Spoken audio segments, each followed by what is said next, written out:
Hello students, कैसे हैं आप सब। आशा करते हैं आप सब अच्छे होंगे। तो आप लोग का जो पॉलिटिकल साइंस का पहला चैप्टर चल रहा था, लोकतंत्र में सत्ता की साझेदारी, उसी वीडियो का आज हम लोग लेक्चर 2 को लाए हैं, यानी दूसरा लेक्चर है। अगर आप इससे पहले वाले वीडियो को नहीं देखे हैं तो हमारे चैनल में जाकर के उस वीडियो को देख लें। और अभी तक अगर मेरे चैनल को सब्सक्राइब नहीं किए हैं तो सब्सक्राइब करके बेल आइकन को प्रेस कर दीजिए, ताकि जितने भी वीडियो बनाएंगे सबसे पहले पहुंचेंगे आप तक। और आपको तो पहले ही बोल दिए थे, और जितने भी टॉपिक है हम लोग टॉपिक वाइज टॉपिक पूरे जो है चैप्टर्स को पढ़ाएंगे, और उन टॉपिक को ही पढ़ाएंगे जो आपके एग्जाम से रिलेटेड है, और सीधे एग्जाम में पूछे जाएंगे। अगर आप फिर बढ़िया से अगर हमारे वीडियो को देखते रहेंगे, पढ़ते रहेंगे, तो एक भी क्वेश्चन इससे बाहर नहीं जाएगा, चाहे ऑब्जेक्टिव हो या फिर सब्जेक्टिव हो। तो चलिए, इससे पहले वाले हम लोग जो है उस दिन परिचय कराए थे कि राजनीतिक शास्त्र किसे कहते हैं, लोकतंत्र किसे कहते हैं, वो चीज पढ़ाए थे लेक्चर 1 में। तो लेक्चर 2 में है आज हम लोग का पहला टॉपिक है सबसे पहले कि सत्ता की साझेदारी। ठीक, यानी सत्ता की साझेदारी हम लोग किसको कहेंगे। ठीक, सत्ता की साझेदारी किसको कहेंगे, वही टॉपिक है आज हम लोग का। कह रहा है समाज के सभी वर्गों के लोगों को सरकार में हिस्सेदारी देना सत्ता की साझेदारी कहलाता है। यानी ये कहते हैं कि समाज में जितने भी लोग रहते हैं, चाहे वह किसी भी वर्ग के लोग रहे, किसी भी जाति के लोग रहे, किसी भी धर्म के लोग रहे, किसी से भी रहे, और उसमें अगर सभी को सरकार में अगर उसको भागीदारी दिया जाता है, सरकार में अगर उसको हिस्सा दिया जाता है, और सरकार में उसको भी अधिकार दिया जाता है, तो वही क्या है, सत्ता की साझेदारी। तो इसलिए कहता है समाज के सभी वर्गों को सरकार में हिस्सेदारी देना क्या कहलाता है, हम लोग का सत्ता की साझेदारी कहलाता है। ठीक, आई होप आप इस टॉपिक को समझ गए होंगे। यानी आपको फिर एक बार दोहरा दे कि समाज के सभी वर्ग के लोगों को सरकार में हिस्सेदारी देना सत्ता की साझेदारी कहलाता है, चाहे वह किसी भी वर्ग के लोग रहे। ठीक, और किसी भी जाति के लोग रहे, अगर उसमें हम लोग सरकार की साझेदारी देते हैं उनको, तो वही क्या कहलाता है, सत्ता की साझेदारी कहलाता है। यानी सत्ता की साझेदारी में कोई एक धर्म जो है विशेष नहीं होती है, उसमें सभी धर्म जो है भूमिका निभाती है, सभी धर्म जो है उसमें महत्वपूर्ण होती है। कोई एक धर्म को जो है वहां पे विशेष दर्जा नहीं दिया गया है, विशेष अधिकार नहीं दिया गया है, सभी धर्मों को जो है बराबरी का अधिकार दिया गया है, सभी धर्मों को बराबरी का हिस्सेदारी दिया गया है। ठीक है, चलिए हम लोग फिर अगला टॉपिक को देखते हैं। अगला टॉपिक हम लोग का क्या कहता है, यानी अगला टॉपिक है हम लोग का सामाजिक विभिन्नता। यानी सामाजिक विभिन्नता हम लोग किसको कहेंगे, समाज में विभिन्न जाति, धर्म, भाषा अथवा संस्कृति के लोग रहते हैं, जिसे सामाजिक विभिन्नता कहते हैं। ठीक, यानी एक समाज जो होते हैं, जिस समाज में हम लोग रहते हैं, वहां पे अकेले नहीं बल्कि विभिन्न जाति के लोग रहेंगे, यानी चाहे हिंदू हो, मुस्लिम हो, सिख हो, ईसाई हो, और विभिन्न धर्म के लोग भी रहेंगे। और वहां पे अलग अलग भाषा भी, जब विभिन्न जाति के लोग रहेंगे, विभिन्न धर्म के लोग रहेंगे, तो वहां के जो है भाषा भी क्या होगा, अलग अलग होगा। तो वही भाषा या फिर अलग अलग कल्चर के लोग रहते हैं, अलग अलग संस्कृति के लोग रहते हैं। जब सभी जाति धर्म, यानी समाज के सभी जाति धर्म और सभी संस्कृति के लोग, सभी अलग अलग डिफरेंट टाइप के जो भाषा के लोग रहने वाले होते हैं, एक जगह मिलजुल के रहते हैं, सभी एक जगह जो है मिलजुल के रहते हैं, वही मिलजुल को हम लोग क्या कहेंगे, सामाजिक विभिन्नता कहेंगे। यानी जब एक समाज में एक जाति के लोग रहेंगे तो सामाजिक विभिन्नता नहीं कहलाएगा। जब एक ही समाज में अलग अलग जाति के लोग रहते हैं, तो वही अलग अलग जाति के लोग जब रहते हैं, तो उसी को हम लोग क्या कहेंगे, सामाजिक विभिन्नता कहेंगे। ठीक है, सामाजिक विभिन्नता समझ गए। यानी जब एक ही समाज में विभिन्न जाति, धर्म, संस्कृति के लोग रहते हैं, तो वही क्या है, हम लोग का सामाजिक विभिन्नता। ठीक, तो चलिए हम लोग अब सामाजिक विभिन्नता के बाद जो है हम लोग का अगला टॉपिक बहुत ही इंपॉर्टेंट है, यानी सामाजिक विभाजन। ठीक, यहां पे विभाजन की बात कह रहा है। ठीक है, तो सामाजिक विभाजन हम लोग किसको कहेंगे, यानी सामाजिक विभाजन उसको कहेंगे समाज का लिंग, जाति, धर्म, क्षेत्र आदि के आधार पर विभाजन होना सामाजिक विभाजन कहलाता है। यानी क्या कहलाता है कि एक समाज में हम लोग जो है अलग अलग लिंग के लोग रहते हैं, पुरुष रहते हैं, उसके बाद महिलाएं रहती है। तो यानी एक ही समाज में हम लोग इंसान है, और वहां पे हम लोग बंटवारा करते हैं, ये स्त्री है, ये औरत है, औरतों को ये अधिकार नहीं मिलना चाहिए, यानी औरतों को चुनाव का अधिकार नहीं मिलना चाहिए, औरतों को मत का अधिकार नहीं मिलना चाहिए। तो इस तरह का अगर विभाजन वहां पे होता है, या फिर औरत लड़कियों को नहीं पढ़ाना चाहिए, यही सब क्या है हमारा सामाजिक विभाजन। यानी आप क्या किए कि लड़की और लड़कों में जो है आप वहां पे डिफरेंस यानी अलग कर दिए, दोनों को बंटवारा करने का काम किए, यानी लिंग के आधार पर उसको बांट दिए। इसलिए उसको बांटे क्योंकि वो लड़कियां हैं, और लड़कों को कोई विशेष अधिकार देते हैं कि लड़का कर सकता है, लड़कियां नहीं कर सकती है।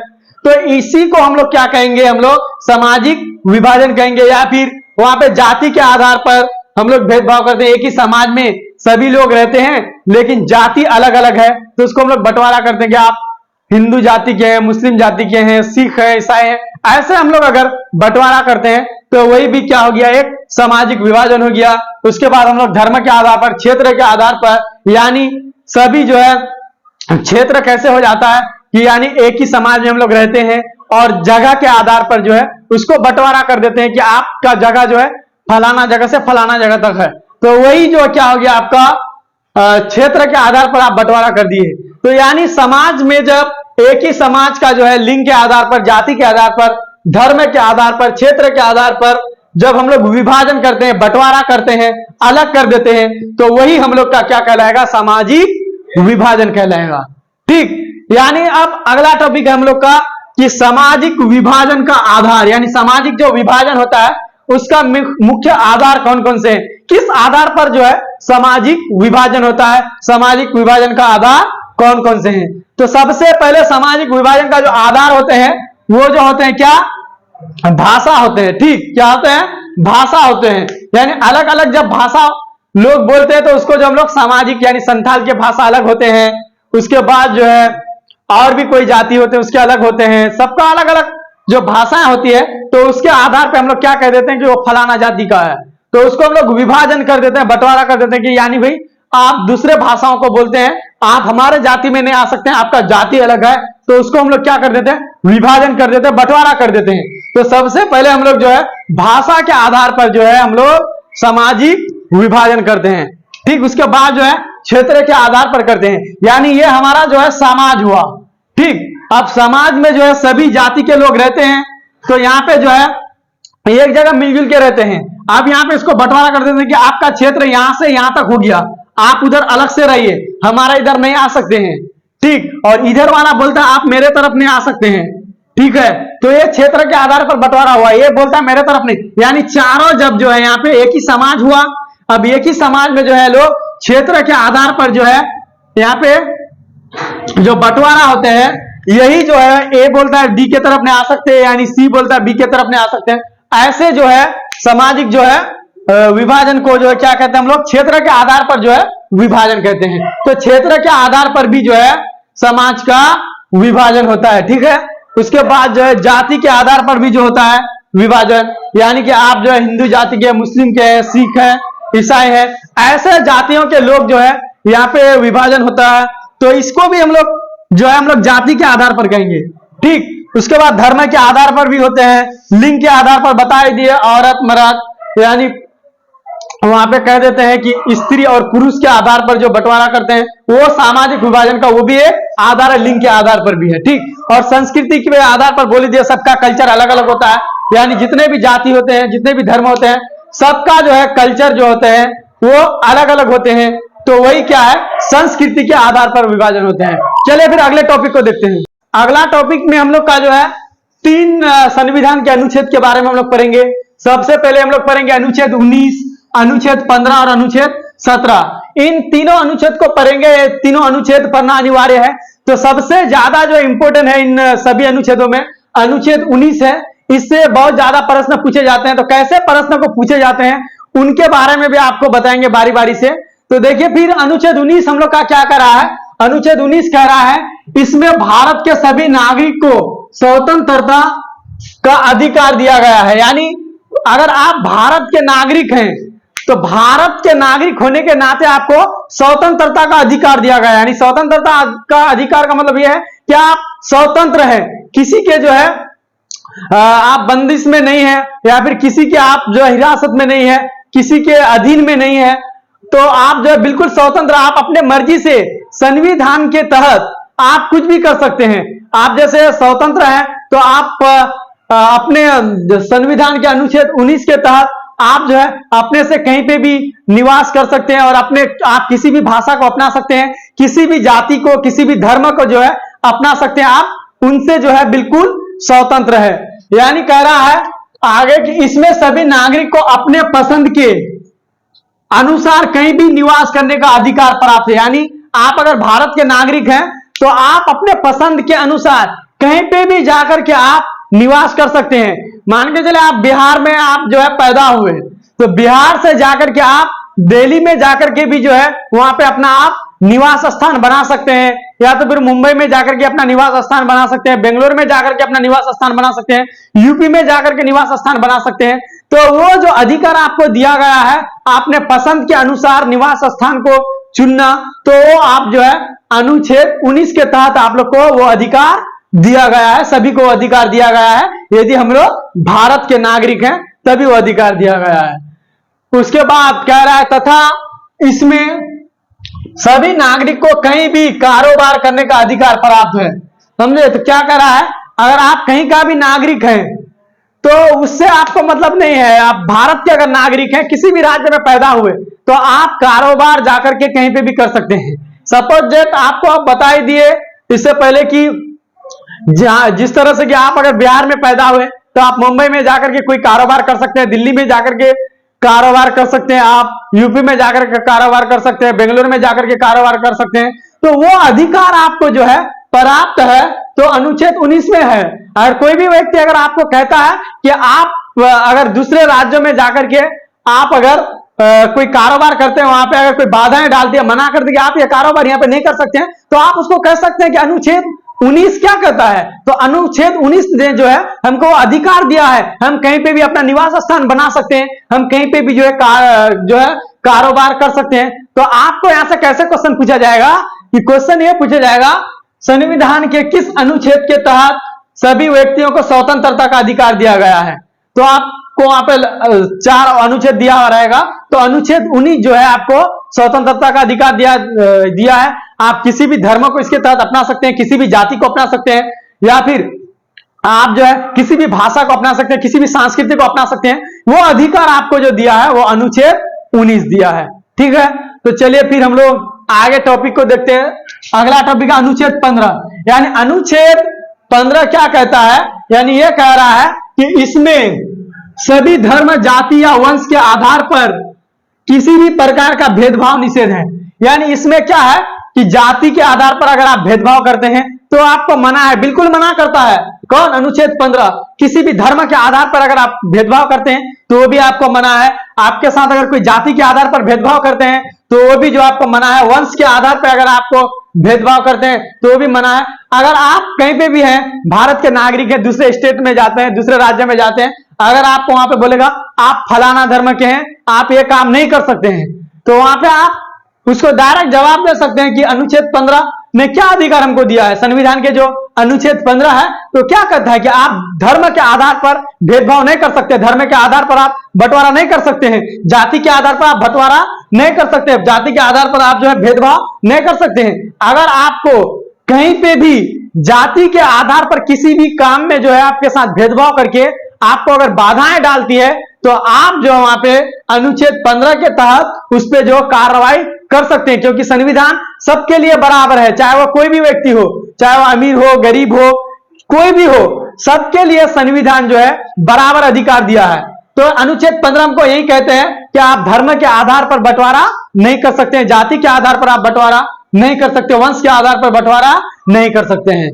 तो चलिए अनुच्छेद हम लोग का 17 क्या कहता है। अनुच्छेद 17 इसमें छुआछूत का अधिकार निषेध है। यानी कोई भी छुआछूत क्या होता है कि जैसे कि हमारे जो संविधान के जो है पिता है, जिसको हम लोग कहते हैं डॉक्टर भीमराव अंबेडकर, उसके साथ बहुत जगह जो है छुआछूत का मामला हुआ भी है। जब वो कुएं से पानी लाने के लिए जाते थे तो कुएं से उसको पानी नहीं लेने के लिए दिया जाता था, क्योंकि जो है वो छोटे जाति के थे। तो उस समय जो है हमारा संविधान नहीं बना था, उसी को देखते हुए जो है संविधान बनाए गए हैं और सभी के लिए संविधान में बराबर अधिकार इसलिए दिए हैं। तो वहां पे पानी लेने के लिए जाते थे कुएं में, तो वहां पे उसको कुएं से पानी लेने के लिए रोक दिया जाता था। वहीं पे अगर किसी के घर अगर बारिश होते थे, किसी के घर पे छुपने के लिए जाते थे, तो वहां पे उसको घर में छुपने के लिए नहीं देते थे कि आप जो है छुआछूत हो जाएगा, मेरा घर जो है छूत हो जाएगा, वहां पे मेरा घर फिर साफ सफाई करना होगा, ऐसे कुछ लोग का मानना था। उसी तरह से अगर वो किसी तालाब में, नदियों में नहाने के लिए जाते थे, तो उसको जो डायरेक्ट मना कर देते थे कि आप जो यहाँ पे नहा नहीं सकते हैं, नहीं तो पानी जो है छूत हो जाएगा। तो उसी तरह से छुआछूत का मामला जो है आपको जो अगर आपके साथ भी ऐसा होता है तो अनुच्छेद 17 के तहत उस पर आप डायरेक्ट कार्रवाई कर सकते हैं। तो चलिए फिर हम लोग अगले टॉपिक को देखते हैं।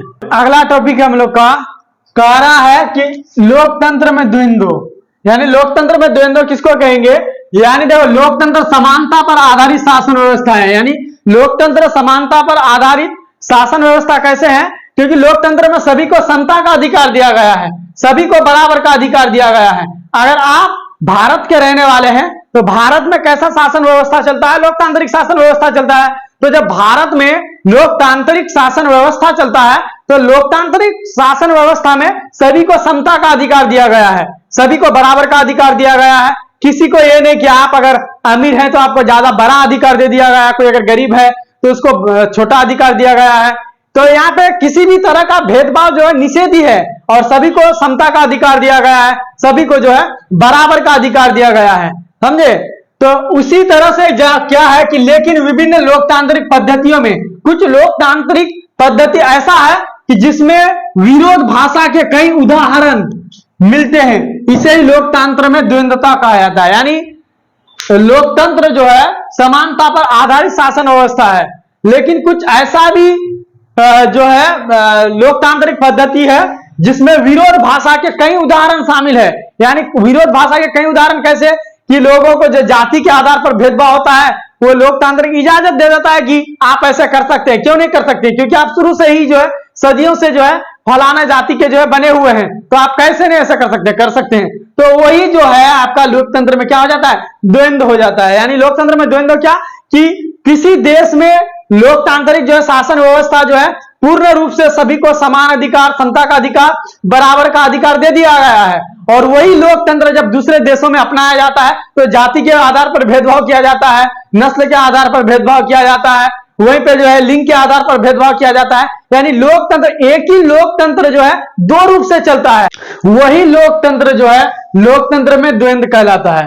ठीक है, तो चलिए फिर हम लोग अगले टॉपिक को देखते हैं। नेक्स्ट टॉपिक है हम लोग का रंग भेद या फिर नस्ल भेद। हम लोग किसको कहेंगे? ठीक है, रंग भेद या फिर नस्ल भेद। यानी रंग भेद या नस्ल भेद हम लोग किसको कहेंगे कि चमड़ी के आधार पर भेदभाव करना रंग भेद या नस्ल भेद कहते हैं।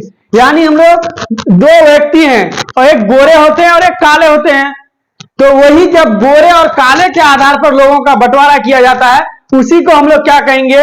रंग भेद या फिर जो है नस्ल भेद कहेंगे। ठीक, कुछ ऐसे भी नस्ल होते हैं जैसे कि वो हमेशा जो है काला ही पैदा, जैसे कि ऑस्टन डिच को ले लीजिए, तो वही ऑस्टन डिच को और जो है एक इंडियन को ले लीजिए या फिर दूसरे देश के किसी को ले लीजिए, तो इंडियन के जो गोरा व्यक्ति जो है वहीं पे ऑस्टन डिच के लोगों को काले बोलते हैं और उसके आधार पे उसका भेदभाव करते हैं। तो वही क्या हो गए जो है रंग भेद या फिर नस्ल भेद, हम लोग उसी को कहेंगे। जैसे कि उसी तरह से जो अंग्रेज होते हैं तो उसको लेकर के अगर ऑस्टन डिच से अगर तुलना कीजिएगा तो वहीं पे क्या कह देंगे कि उसको काले बोलेंगे और काले लोग उसको क्या? गोरे। तो वही क्या हो गया? वो क्या हो गया कि दोनों इंसान ही है, दोनों समान है, जो काम वो कर सकता है दोनों ही कर सकते हैं, एक काम को दोनों कर सकते हैं, लेकिन वहां पे चमड़ी के आधार पर कोई गोरा है कोई काला है, तो वही हम लोग क्या कहेंगे? रंग भेद या फिर नस्ल भेद कहेंगे। तो दोस्तों आज का वीडियो यहीं तक, मिलेंगे नेक्स्ट वीडियो में। वीडियो कैसा लगा कमेंट में जरूर बताइएगा। अगर कुछ कमी है या फिर कोई आपको अगर प्रॉब्लम हो रहा है तो आप कमेंट करके जरूर बताइएगा, हम लोग हर कमेंट को पढ़ते हैं। तो मिलेंगे फिर लेक्चर 3 में इसी चैप्टर का। जब तक के लिए जय हिंद।